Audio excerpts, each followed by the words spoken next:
प्रातः स्मरणीय पूज्य गुरुदेव को 3 बार नमोस्तु नमोस्तु नमोस्तु। आपके चरणों की धूल और आपका आशीर्वाद जीवन पर्यंत मुझ पे बना रहे, ऐसी मैं आशा रखता हूँ। गुरुदेव, आजकल ग्रहों को लेकर कई चर्चा एवं भ्रांतियाँ हैं और उन्हीं के हिसाब से वास्तु और नख का महत्व बताते हैं। कृपया शंका का समाधान करें।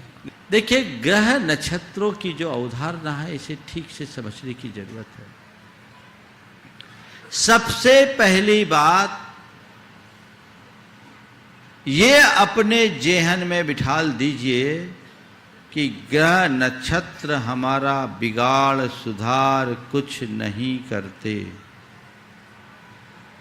ये भ्रम है, वहम है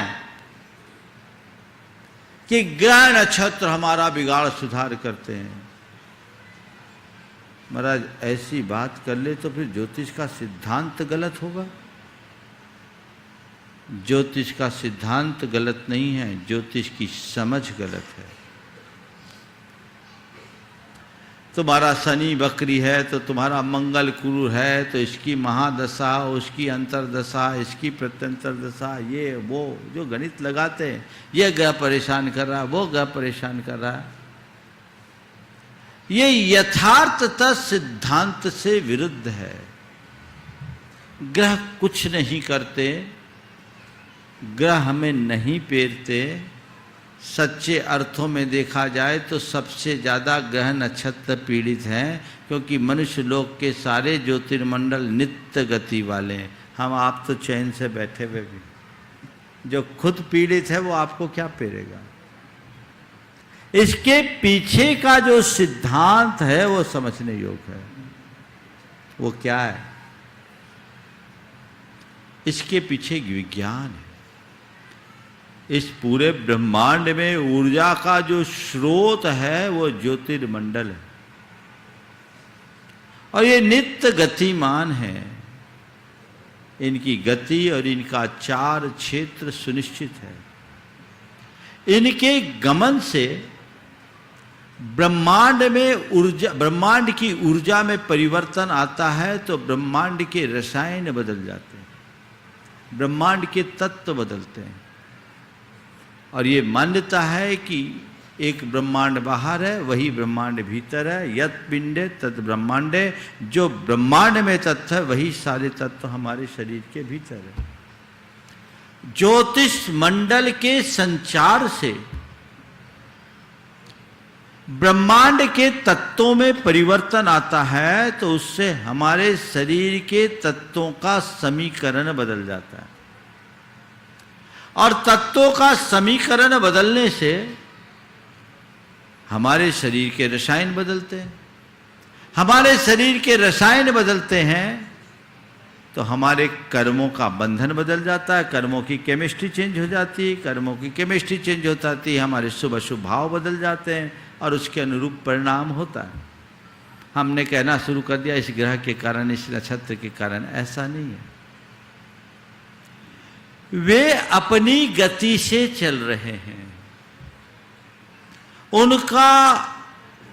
उनकी गति सुनिश्चित है।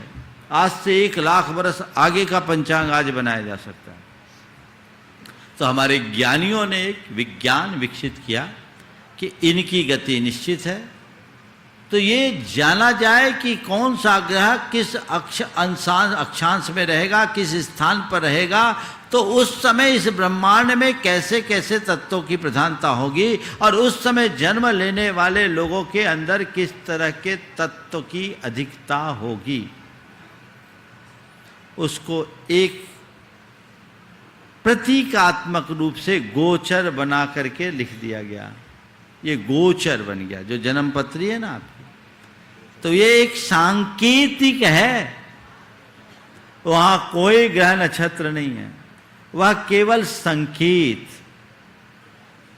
और ये बता दिया कि अभी ये ग्रह दशा में जन्मने वाला व्यक्ति के अंदर इस तरह के तत्व होंगे और इस तत्व का समीकरण इतने इतने वर्षों में इस रूप में बदलेगा।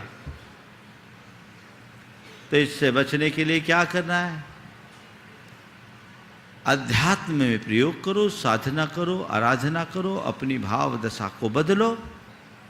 तो बहुत कुछ आप इनके प्रभाव को कम कर सकोगे। ज्योतिष का विज्ञान केवल इस वजह से विकसित हुआ था, लेकिन बाद के समय में लोगों ने इसमें ढेर प्रकार के अंधविश्वास जोड़ दिए और लोगों ने ये शुरू कर दिया कि एक ग्रह नक्षत्र ही पूछते हमारे लिए परेशान कर रहे हैं।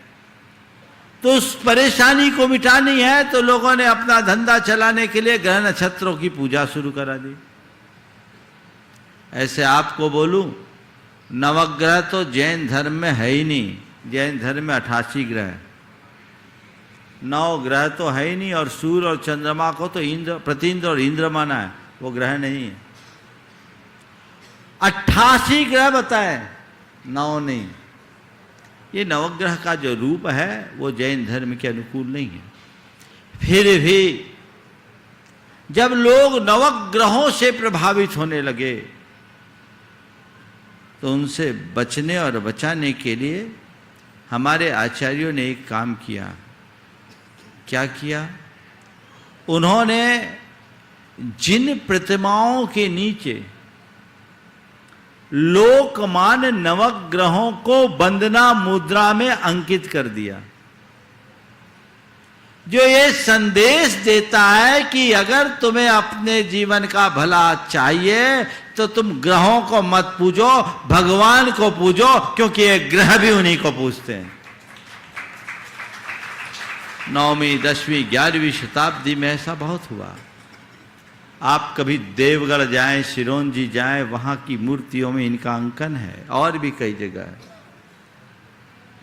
ये चला, फिर धीरे धीरे धीरे लोग अपने ज्ञान का इस्तेमाल करने लगे और ग्रह दोष समन के लिए तीर्थंकरों की साथ मैत्री मिला करके अलग अलग तीर्थंकरों को अलग अलग की आराधना को ग्रह शांति के लिए जोड़ दिया गया। फिर नवग्रह विधान हो गया, नवग्रह अरिष्ट निवारक पूजन हो गई और चीजें हो गई, लेकिन नवग्रह मंदिर नहीं बना। 20वीं शताब्दी से पहले कोई नवग्रह मंदिर नहीं बना। लोगों का रुझान उधर हो गया तो एक भ्रम हो गया। आज नवग्रह मंदिर भी बनने लगा। मानता हूं वो तीर्थंकरों की प्रतिमा ही है, लेकिन मेरी दृष्टि में ये ठीक नहीं है। क्यों? क्योंकि इससे एक बड़ा खतरा है। आने वाले समय में हमारी पीढ़ियां इन 9 को छोड़कर और कोई को नहीं पूजेगी, और उनकी पूजा भी परिग्रह निवारण के लिए नहीं, ग्रह निवारण के लिए करेगी। और एक संभावना ये हो जाए कि इन्हीं तीर्थंकरों को 9 ग्रह न मान ले तो जकड़ लेंगे, इसलिए नहीं होना चाहिए। अरे भगवान का स्मरण करो, भगवान की पूजा करो, भक्ति करो। सब जितनी भी तुम्हारे जीवन की बाधाएं हैं पाप के उदय में है, पुण्य से ही कटेगी। लेकिन एक बात और गांठ में बांध के रख लेना, तुम चाहे कितने ग्रह को पूजो, चाहे जैसी देवी देवताओं को पूजो, और चाहे भगवान को भी क्यों ना पूजो, कर्म के तीव्रोदय में कोई निमित्त काम नहीं आता।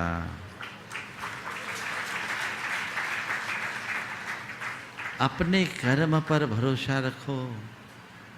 भगवान की पूजा इसलिए इस विश्वास के साथ मत करना कि मैं भगवान की पूजा करूंगा तो मेरा दुख टल जाएगा। मैं अक्सर ये वाक्य कहता हूं, जिसे कल सुरेंद्र ने यहां रखा था, धर्म हमारे संकटों को टालता नहीं, संकटों में संभालता है। भगवान की भक्ति से तुम्हारा संकट टले ये सुनिश्चित नहीं है, पर भगवान की भक्ति से तुम संभलोगे ये पक्का है। बहुत ग्रह नक्षत्र और देवी देवताओं को पूजने वालों के उदाहरण है। एक शनि का ग्रह मिटाने वाला एक बाबा गर्दिश के दिन आए, अभी शायद सीखचों में ही है ना, क्या नाम है, चलो नाम नहीं लेता हूं, शनि का ग्रह मिटाने वाले, धत्ती या धात ऐसा कुछ था। अब ये क्या है, गर्दिश के दिन आए, सबका शनि उतारने वाले के ऊपर शनि चढ़ गया। इन्हें बहम में मत पड़ो,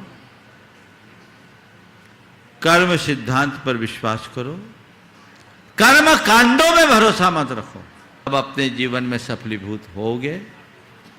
भगवान की प्रतिमा विराजमान करना अच्छी बात है, लेकिन हमें उसके साथ ये भी देखना है कि हमारा उद्देश्य क्या है, तभी हम सफलीभूत हों। हाँ।